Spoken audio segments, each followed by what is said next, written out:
Okay, let's jump into it. So as I mentioned, oh, right. As I mentioned, Bob's worked in the music business for over 25 years. Impressive list of credentials. Helped out with the Peak Performance Project, taken on a number of contracting roles with various arts institutions and academies on the West Coast there. And of course, my name is Andrew King. I edit Canadian Musician. I've done a lot of speaking, moderating, interviewing for things much like this, helping people get a better hold on the business of music. And I guess before we jump into the introduction here, Bob, first off, thanks for joining us. And second, we're jumping on a career in music, building your inner circle, your latest title. Before we get started, I'd love to hear what the inspiration was to tackle this as your second music industry work. Sure. Well, the first book was primarily focused around the whole do-it-yourself world that all musicians are living in now, and it was the whole, especially working at Music BC, we really saw the need for artists to develop their own careers and really not having anywhere to go to learn that. A lot of the schools were teaching the craft of music or the business, but not both, and so it really gave an opportunity to really dig into at least the basic things that artists needed. And what I found was, as a lawyer and as executive director of Music BC, I found myself answering the same questions over and over and over again. And I thought, well, maybe I should write this down. So that was the inspiration for the first book. And the second book is really a continuation of the thread. It's like, okay, now you have your act together. So I encourage everyone to read the first book first, even if it's just to put checklists and say, oh yeah, I got all that.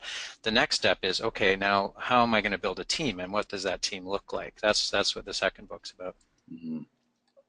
Okay, so I want to read this introductory quote. Alan Cross, who was actually our guest for our last webinar about how to get your songs on the radio, a quick plug there, nwcwebinars.com, but he wrote the foreword to A Career in Music, Building Your Inner Circle, and here we are. It's essential that artists surround themselves with the right people. Assembling a strong inner circle of trusted helpers, advisors, and associates allows you to focus on the music, which is what you guys are here to do, while they take care of the business end of things. And that kind of sets the tone for the book. Now, in the book, Bob's got the chapters essentially arranged by the different parties that could join, or I guess ultimately should join, your inner circle.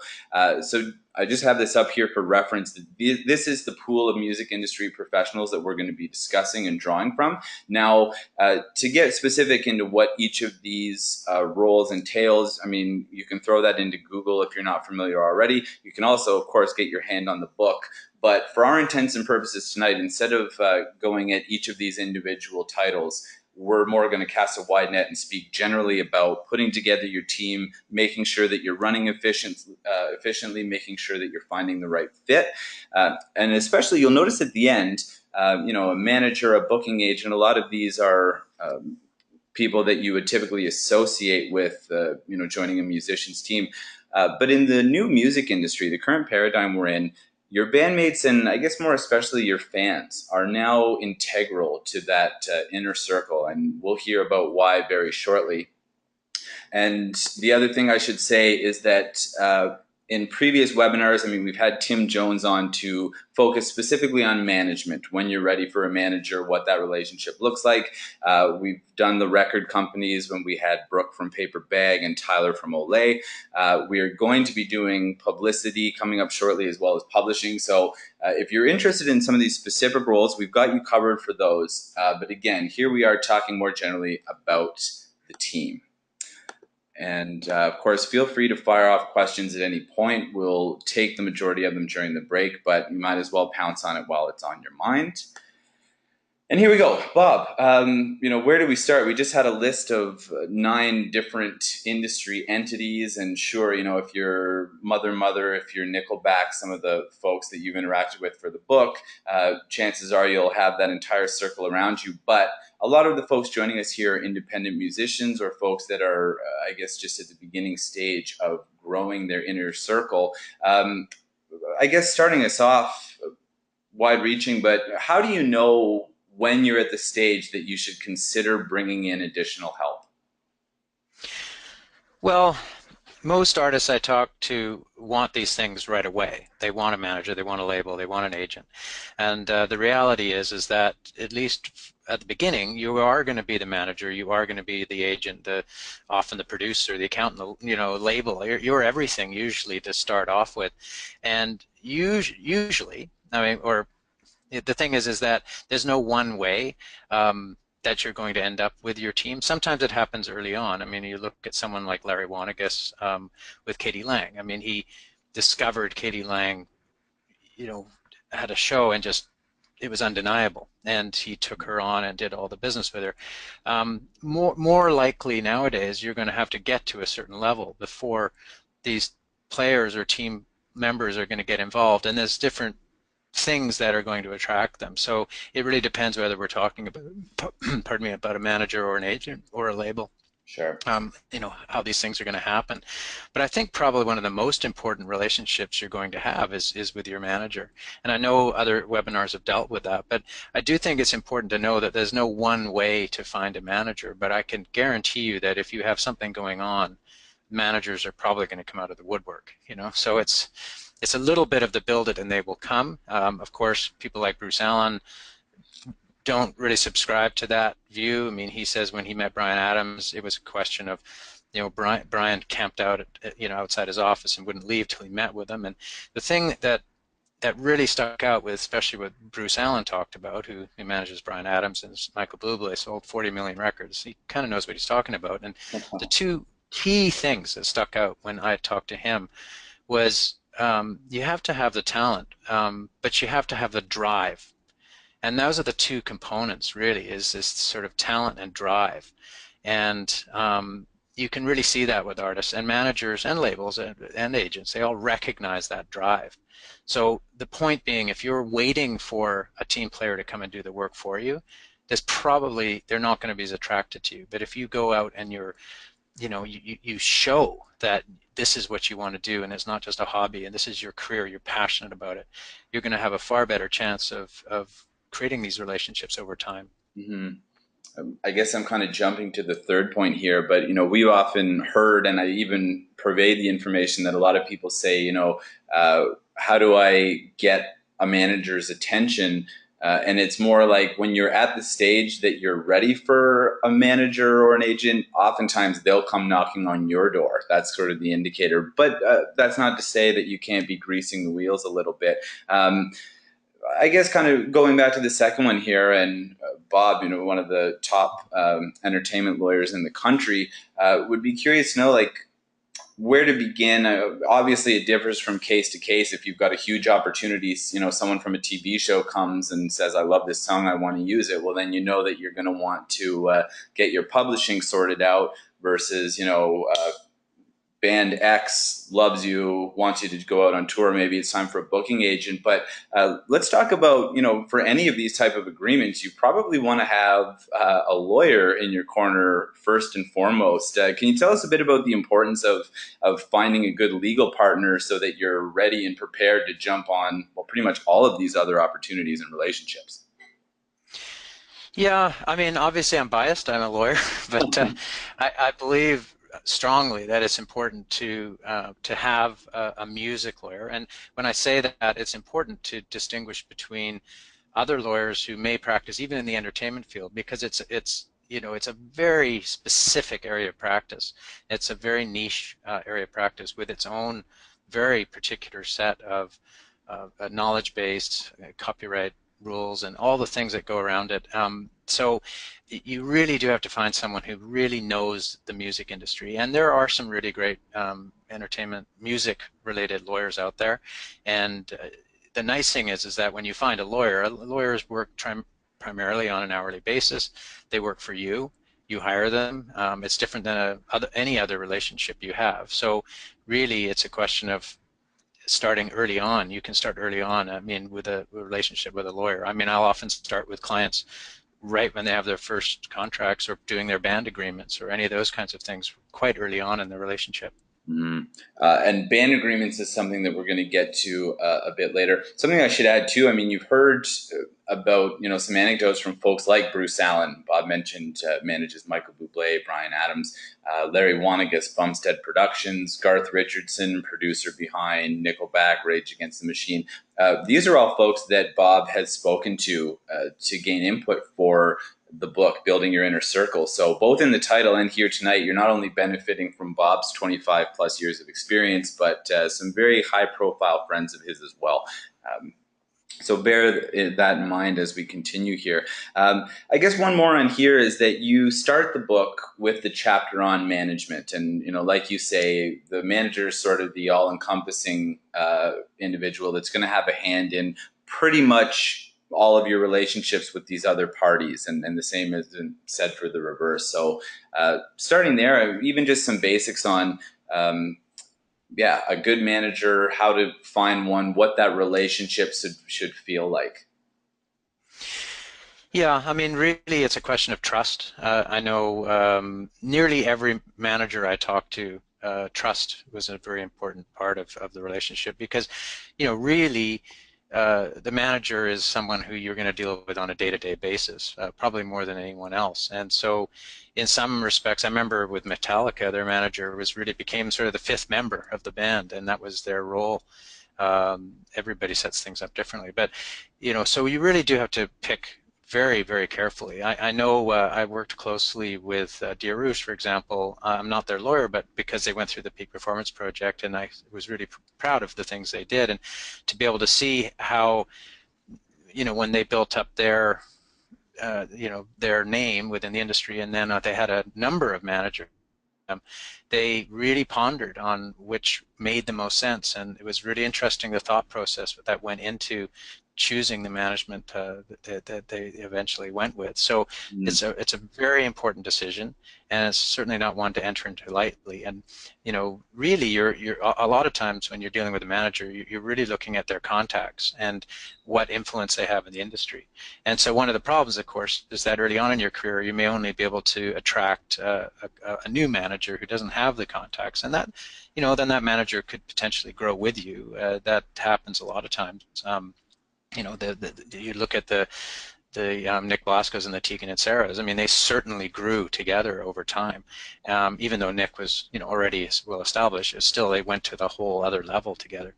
And so you can do it that way, or you can try and find a more senior manager. The problem, of course, you might get a senior manager who, if you're junior on the roster, you might not get the time of day. So you have to be very careful with the relationship. And I certainly think the music lawyer and other people in the industry can help you with that decision.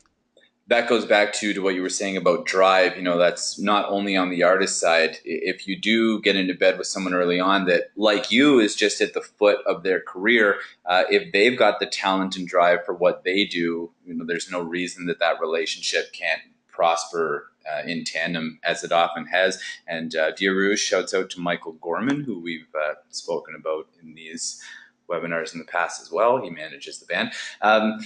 So here we are. I mean, we were talking about management, which, using that as an example, when you enlist a manager, it's not like you're paying them any money up front. Instead, they're going to be entering a contract with you to earn a certain percentage of your gross revenues from the vast majority of your revenue streams, versus, say, a publicist or a radio tracker would be someone that you're hiring up front for a set amount of money. So I know it's a wide-reaching net here, and keeping it to the handful of professionals you cover in the book, but where do we see those different types of contracts, a percentage of your earnings or revenue in different streams versus upfront fees? Right. Well, there are certainly professionals, and then there are people that work on a commission basis. I mean, most of the time managers will work on a percentage of gross revenues, and that is, like, as you said, a percentage of all your revenue streams. That's from sound recording, live, merchandise, publishing, endorsements, all those things. But then the manager is usually involved with all of those different negotiations, and so they're really earning their keep, so to speak. They're going out and soliciting, finding those things for you, and then commissioning those. So that's, and those percentage fees can range anywhere from 10% at the very low end to 25% at the very high end. Mm. Most of the deals I see are between 15 and 20%. But that's something to keep in mind. And it's the same with the agency. Agents normally charge approximately 10% of your gross live revenues, and that's how they get paid as well.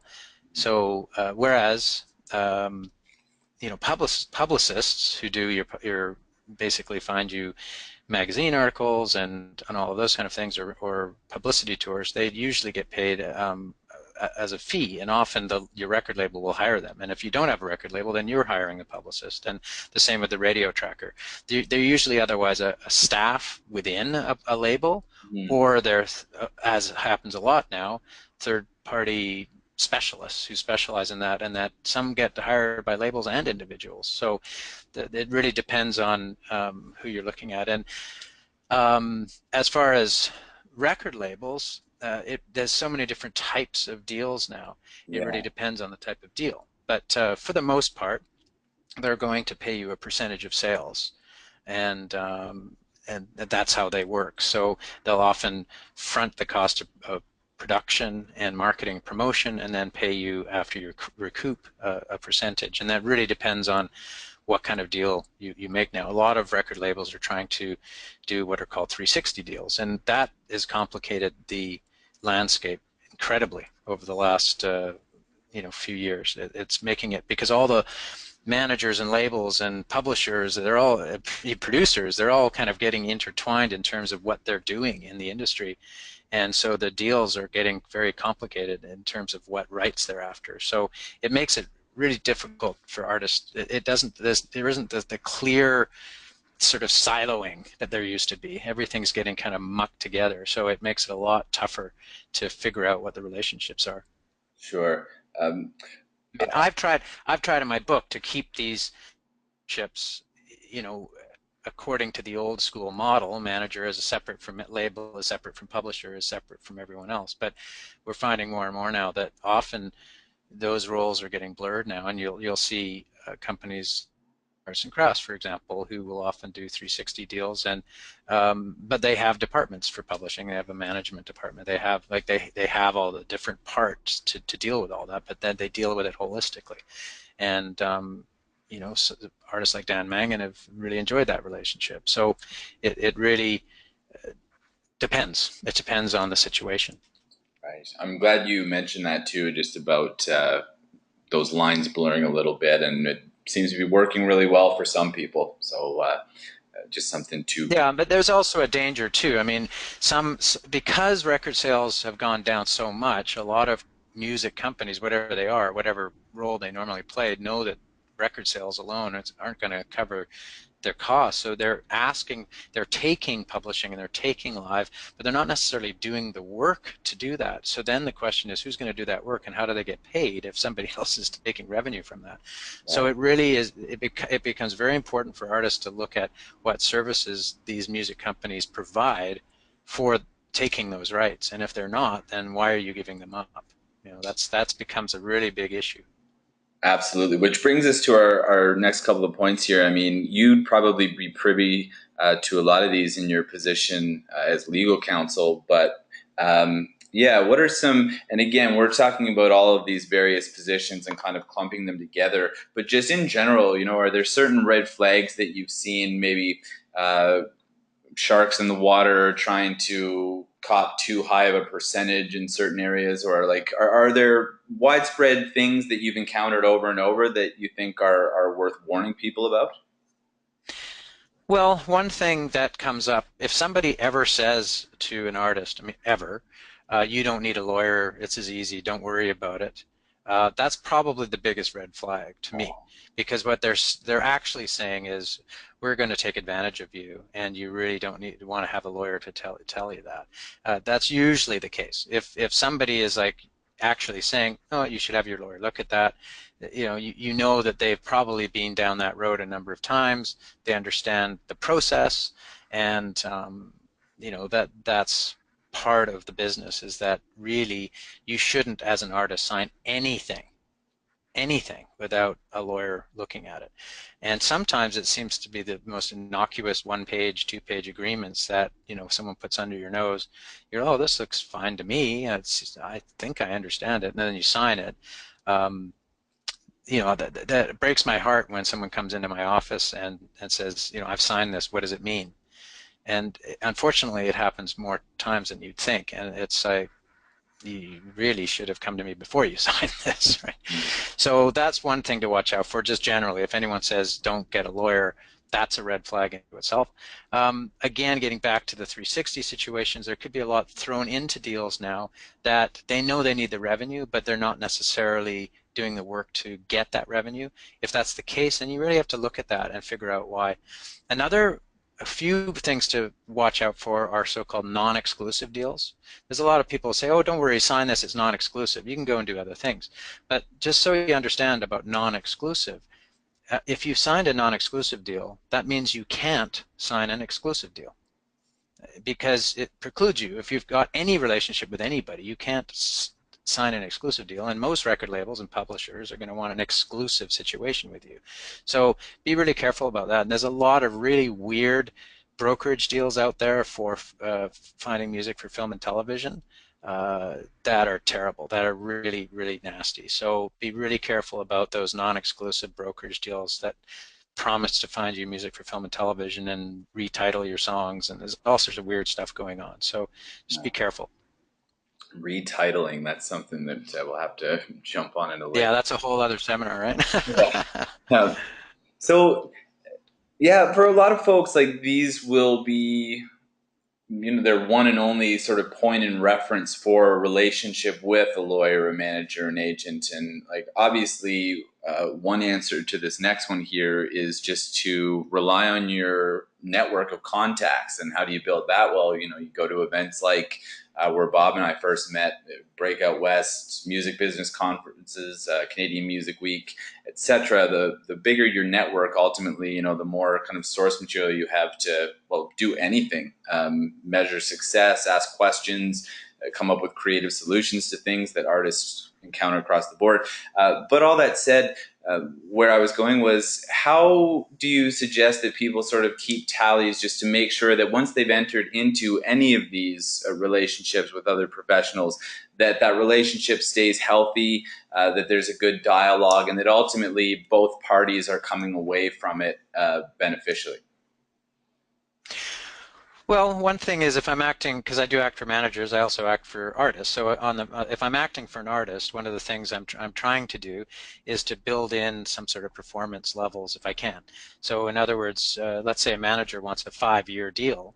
I'm saying, well, if you want a 5-year deal, that's okay, but what I'd like to see is after the first year, you've hit some milestones. And if you want to go to the second year, and and so on, so you can build in some sort of performance criteria. Of course, the managers don't want that; they just want it for 5 years. So there's that dialogue that you would have, or that negotiation, and it's the same with labels. I mean, people get all excited. I got a 10-album deal with a label. That's in the label's best interest, not you as an artist. I mean, the longer, and it's about tying you down for probably your entire career, the longer you have. So from a lawyer's point of view, you're going to try and put the label's feet to the fire by basically trying to have a lower number of options, so that maybe they have one or two options, so that they really, to get past that, they're going to have to really prove themselves. So that the more that you can build into the contracts to ensure that they're going to build to have to hit milestones, the better. It's hard, of course, depending on your bargaining position. If you're coming in as a new artist and you don't really have any bargaining position, it makes it a lot tougher for me to go in and say, we want this, this, and this, and this, when they're like, take it or leave it, So, but usually you can get certain things into agreements depending on the label or the manager or the publisher. And after dealing with those same companies over and over, you kind of know what they'll do and what they won't do. Oh, right on. Yeah, so here we go. We'll take a few minutes here. I've got a few questions in the queue, but if anyone else has things that they'd like to ask, fire away now. Again, if we don't get to it in this session, we've got a few more things to touch on, and then at the end, we'll be able to get to more of these. But yeah, one question that came in, Bob, and I guess we haven't really focused on the record label side of things a whole lot. But someone's wondering about some of the key things to look for in a record contract to basically make sure that you at least get a record cut and released effectively, without kind of fading into oblivion. Like, is that something that you're dealing with when you're representing an artist in negotiations with a label? Yeah, absolutely. Most record contracts do have they have to release within a certain period of time after a delivery, and that's really important because you don't want to get into a situation where you've delivered a record and then they just sit on it forever. Usually, you want to create a window once it's delivered to say, look, within 6 months it's got to be released in Canada, and within 1 year it's got to be delivered in the US, or it's also a way to sometimes get territories back. Like if you haven't released it in the US within a year, we want it back. Those kinds of things. So building, you can definitely build those things in. And again, it comes back to your bargaining position. But most deals now do have some sort of set time after delivery that you're going to have that comfort that something's going to be released. And then if it isn't, there's ramifications from that you can otherwise get it back, or you're released from the record deal, or those kinds of things. So absolutely, you can get that. And again, it gets back to your bargaining position, and it also depends on how much money the label's putting in, and there's so many variables. But there's definitely provisions that you can get for that. Mm-hmm. I guess to that point. Unfortunately, it happens way too often where, you'll get a record deal, they get all excited, and then you wait for a year, and then you record a record, and then they don't release it, and then you're out. And especially in the major label situations, I've seen that many times especially over the last decade, because the problem is, especially the majors are very risk adverse. They're really worried. Like sometimes they'll put out one single, and if it doesn't hit, you're gone. So it's not like it used to be. Yes, there's still a lot of money being spent on development, but I wouldn't say the long-term development is being put in the way it used to. It used to be that labels would put in, let's say, they'd know they had to go 3 albums deep before they saw a profit. Well, now you're lucky to get a single. Right. And that's how dramatically the industry's changed at the top level. Now, if you go down to independent labels, especially in Canada, especially with their funding systems, I mean, you're seeing a lot more longer term development and commitment to, a few albums, and understanding that, the first album they're not going to make a lot of money. So there is more of that. So it really depends on the label and the relationship, and what kind of label it is, and what genre you're in. Well, and I was going to say, and the type of deal too, because one thing that we've been seeing a lot more, and by we, I just kind of mean across the board in the industry, but are development deals where, in this day and age, labels taking far fewer risks on who they're signing, really looking for that sure thing. But something that's arisen in light of that are kind of smaller scale development deals with artists. And I'd be curious if you've seen a lot of those, and if so, sort of what they look like versus the more quote unquote traditional record contract. Well, yeah, I mean that's kind of what I'm talking about, is these single deals, and unfortunately they can tie up artists for a long period of time. And even if they're coming from a major, I'm often advising you, do you really want to be tied up this long for one song? Um, it's a real tough call, because some artists, like, they're so excited that they've got some interest from a major or from a big independent label, and they want to go there. But you really have to look at, could I do this myself better?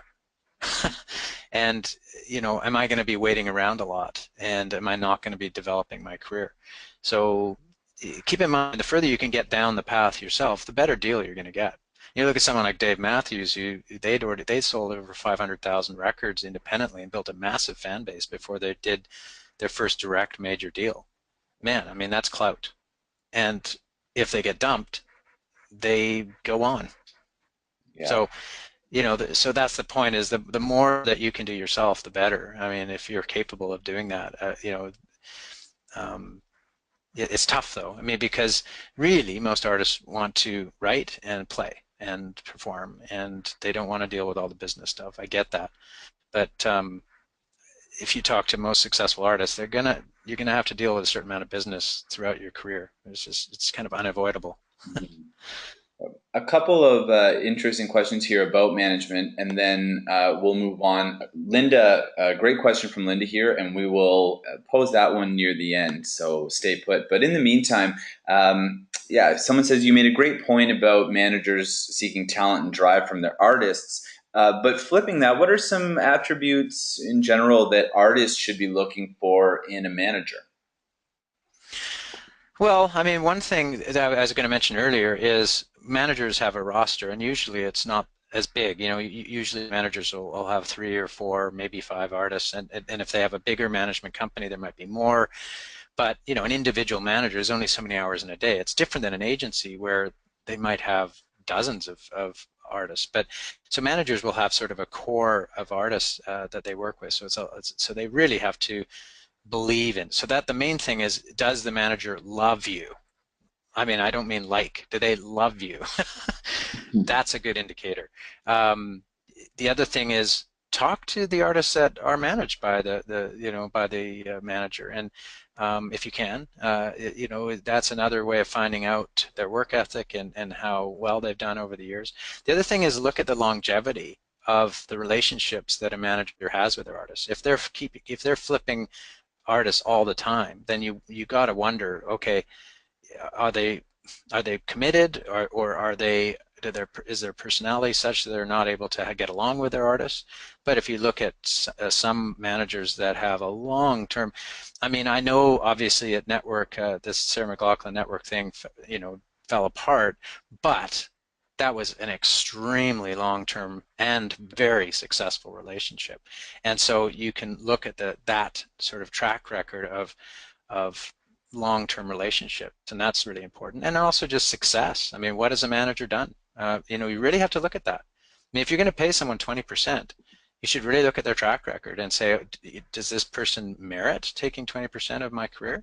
Right. What have they done? And so there's lots of indicators, but it's not too hard to find out, because not that many really great managers in Canada. There's some really great managers, but it's not hard to talk to a few people to find out the good ones from the bad ones, for the ones that are going to, really put their time in, and the ones that are not going to. But it's an excellent question, because it's really like in a sense, it's like a marriage. You're going to be with this person probably for a long time, so you better get along with them, and you better be comfortable with what they can do for you.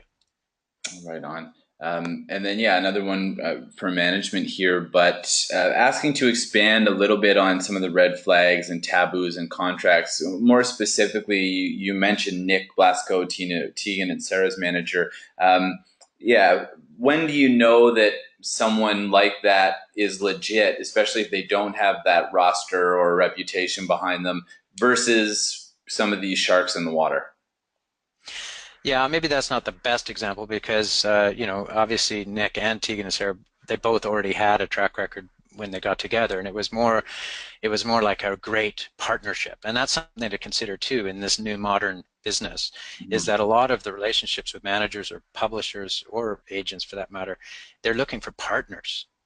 The artist is looking for a partner, and the agent or manager is looking for a partner. They're looking for partners. And so that's a lot different. It's a different relationship than in the past, which was, I have a lot of clients who have been in the business for, let's say, 30 or 40 years. I have a number of clients, and they went through this whole period where they were handled. Everything was handled, and they didn't have to learn about the industry. And after 30 years, they're independent, and they don't know anything about the industry. They just wrote music and did their thing, and somebody else took care of everything else. That's really not the way things are done now, for the most part. It's great if you can get to that point. But so the point is, they are looking for savvy artists that are good partners. So that's part of the answer. Can you get back to the question so I don't lose the thread? Yeah, What totally. was it? What was the question? Yeah, well, it was just about, like, I guess I'll ask you to elaborate on things that people should be watching out for with Right. management contracts. Yeah, okay. So let's we look at the management contract itself. Obviously, the longer the term from an artist point of view, that's not a good thing. So if you can keep the term relatively short, that also means the manager has got to prove themselves within a shorter period of time, which is an incentive. If you can get if you can get some performance clauses in, that's great. There's also things that managers shouldn't be commissioning. For example, be commissioning hard production costs, because you can't pay if you have $10,000 for production, you can't actually pay 20% of that to the manager. They can't commission that because it's all going to the producer or the studio. So you have to go through very carefully and make sure that the things that are in the agreement that are being commissioned are things that should be or could be commissionable. And so that's important, and making sure the manager's got that. Another thing that's important is the key man clause, and this is something to watch out for with management companies. Let's say where you've been hired, you've been you've got a manager within a company that loves you. That if that person leaves and you're still stuck with the company, that could be a real problem because you don't have a champion at that company. So if you can get a key man clause, which means if that person leaves, you can leave too. That's a really, really good thing. So I could go through each term of a management agreement, but within each of those terms, you really have to dig and make sure that the artist's interests are represented. Mm-hmm. Yeah, so moving on here, as I mentioned at the outset, for folks that have joined us since, again, we're drawing very much of this from Bob's latest book. It's called A Career in Music, Building Your Inner Circle. Very logically organized. Each chapter essentially covers the overview of a certain role, whether it's manager, agent, record label, and then sort of breaks down some of these questions we're talking about what the contracts typically look like, what each side is looking for from the relationship, etc. So definitely consult the title. It's inexpensive, and that'll really cover a lot of these bases. So yeah, jumping beyond that, I wanted to focus on the last two chapters of the book, again, because bandmates is one, and the last one is fans. And again, these are folks that you wouldn't traditionally think of, when thinking of who's on your professional team as a musician. And Bob's book, I think, is unique in that it covers some of the different aspects as to why they are relevant and kind of more integral to the thread of your career than ever. So I wanted to focus a bit on these because they're things that you won't normally or won't hear as much about, and they're very timely to the current music industry. So I'm quoting the book here, but every band is by definition a dysfunctional family. I love the quote. Yeah, we're going to talk about band agreements shortly, but first up, you say, make sure everyone's on the same page as far as band ethics. Elaborate on that for us. Well, I mean, I'm a musician myself, and I've been in a lot of bands over the years, and you really want to make sure that you're aligned as a band, that everybody is pulling in the same direction. And I know that's tough because there's so many things that can come up in a band, and there's different relationships, there's different skill sets and different personality types. Obviously a lead singer or a bass player or a drummer or a keyboard player or whatever. I mean, you're dealing with slightly different personalities, people who are who want to be the front person, and other people who are happy to be in a supporting role, and so there's already dynamics within the band. There's who's the writer, and all those kinds of things, and is it the whole band? So what I'm trying to say is that, like any family, you're going to have to live with this family for a long time, and there's going to be, let's say, like brothers and sisters, there's going to be battles and issues that come up, and personality clashes and all those things. But if you can work all those things out early on and try and keep things really civil with the band, that's really great, because one of the biggest problems with bands is keeping them together. I mean, that's one of the things in terms of success as a band is perseverance and being able to go the long haul, because it's not a short game, it's a long game.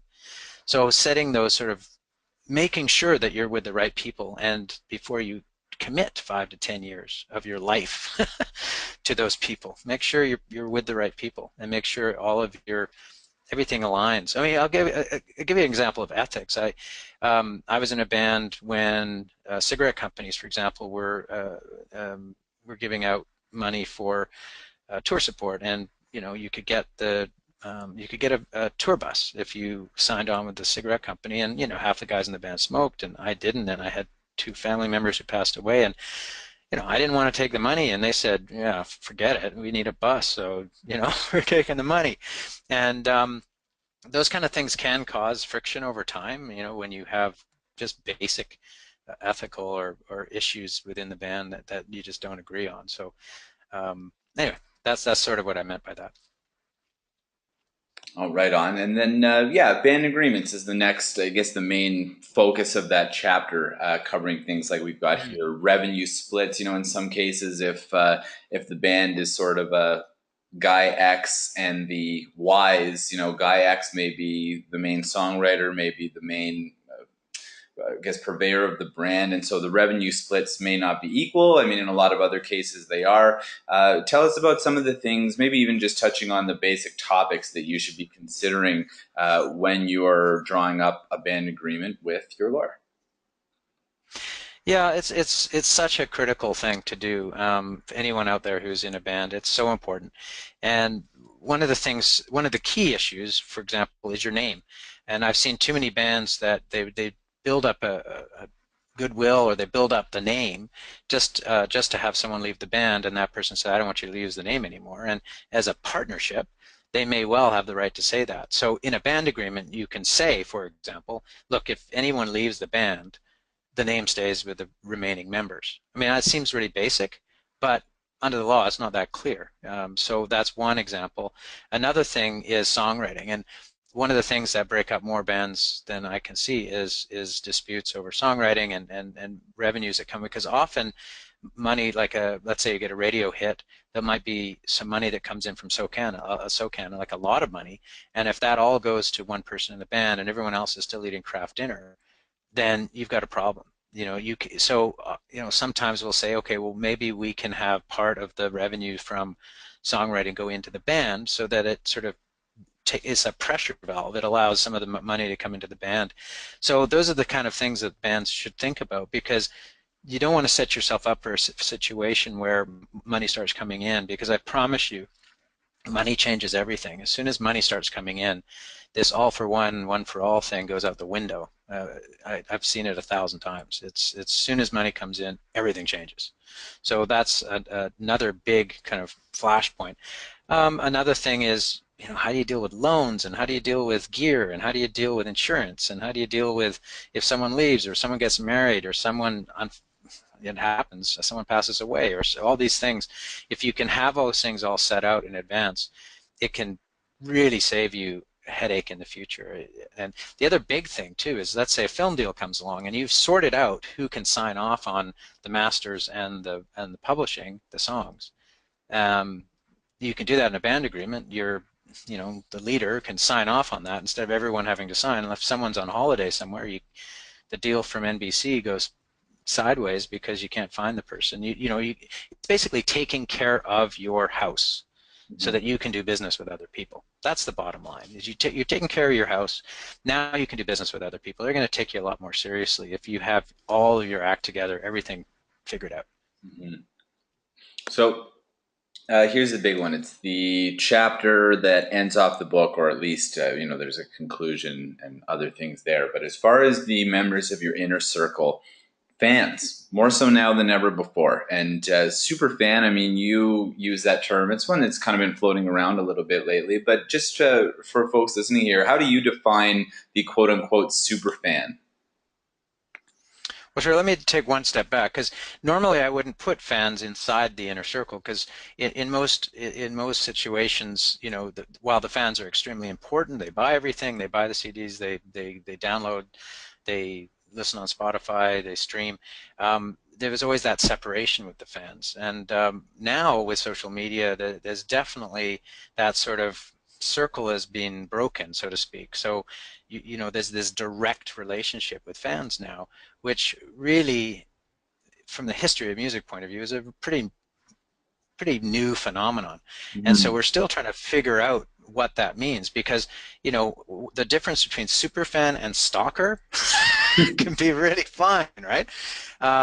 So you really have to be careful and make sure, as an artist and as a band, that you're comfortable with how you deal with fans, and how much you're willing to tell, and how much some artists don't want to tell anything, and other artists are an open book, when they're going to the bathroom. I mean, this and everything in between.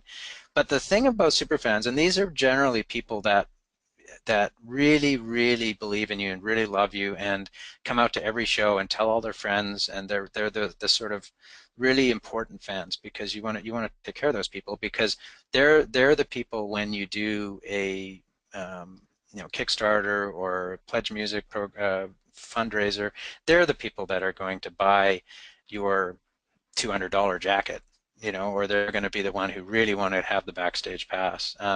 So you really want to take care of these people, and you don't need at that. You can actually have a career if you have enough of those fans. You can sustain a career.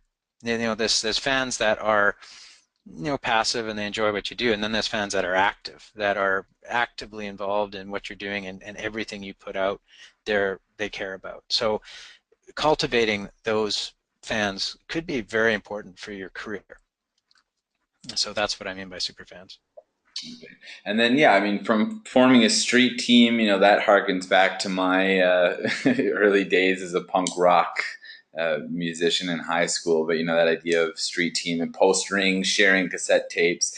But now that kind of, I guess, extends to the social media world, where you can tap these fans and in exchange for whether it's access or maybe some exclusive content, merchandise, sort of leverage their networks and resources and time to help propel your own career.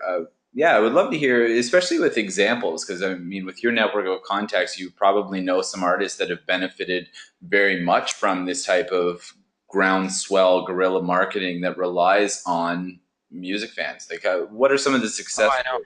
I mean, you look at a band like Colorado, for example, and they're such a great example of a band that sort of embraced the whole fandom and what it means and how important those relationships can be. And they do really fun contests, like writing a song for every fan. That's like write 100 songs. I think like they do some crazy things. They have a lot of fun with it, and their fans love them for it. And so I think they're such a great example if anyone wants to go check out some of the things they do, because and I've had a huge amount of respect, because they seem to have as much fun with their marketing as they do with their shows and their songwriting and everything else. It's all part of their crazy uh, what they do, and I really, so they're a really great example of what you can do.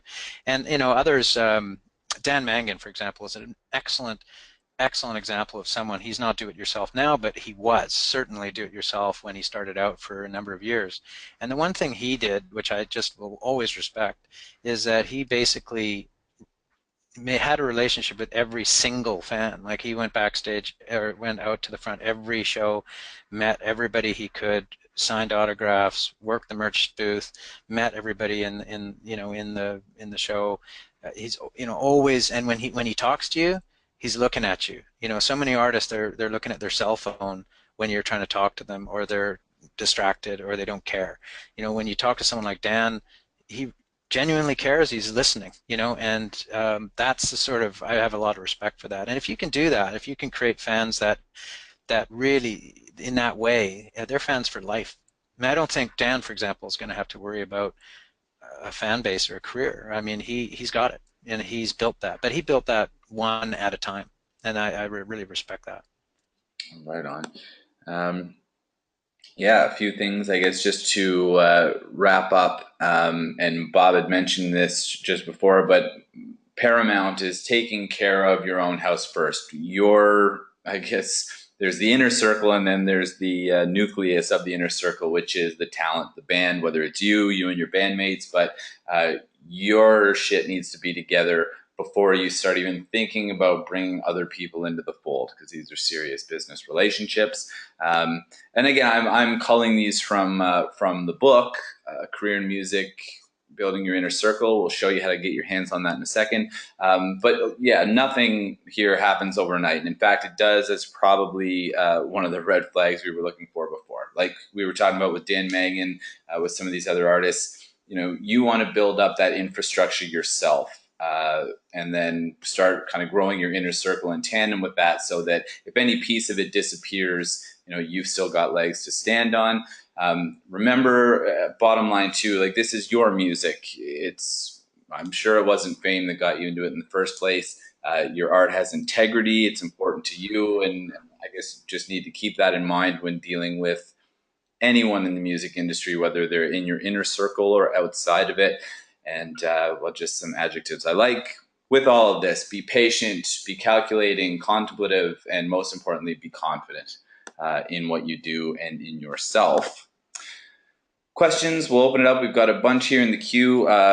Got Bob for another 10 minutes, just shy of that, so we'll race through these. And then in the meantime, I'll keep this up. If you head to musicbooksplus.com/team, we've got some titles that we've selected well, I mean, a career in music, building your inner circle, very much relevant to this topic. A few more that Bob's first book there, the other 12-step program, that ultimately will just sort of round out this info and help you dig into it a little bit more. And at the same link, there's also some tips to make your webinar experience as effective as it can be, which I guess now is in hindsight, but remember, nwcwebinars.com is where you can access all of our previous sessions. If you want to know more about management, there's one there for you. Record labels, media, we've got you covered, and plenty more coming. Without further ado, though, let's jump to some of these questions here. Yeah, one that I'd alluded to earlier at our first break from Linda here is, and this is a great one. We've been talking about putting together your team on your own. In a lot of cases, that predates when you'll actually have a record deal. So Linda's wondering, what kind of teams are labels looking for? You know, if, and Bob, hopefully you can speak to this, but if you're approaching someone with a fairly significant team already in place, is there a potential for conflict? You know, if you're carrying your own publicist and then entering that label environment where they'd have someone in-house or a choice, like basically when you're jumping into a record deal, is there such a thing as having too big of a circle? Well, it's a really good question. I do think that a lot of times labels would really like it if you had a respected manager and agent before they sign you. Sometimes labels will help you find a good manager and agent, but certainly if that might be the reason you're talking to the label is the fact that you have a really good manager. And seeing, you know, as far as publicists and radio trackers, they know that these are contracts, they're often finite. Sometimes the label will love what the publicist has done and you know, agree to pay for that publicist to continue on. Maybe the publicist may already have a relationship with that label.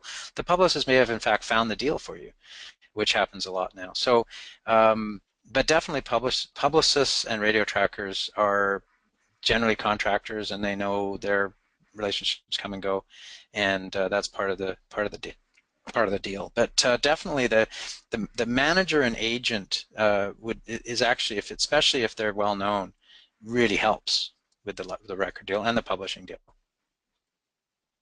Spot on. Who else we got here? Some great ones.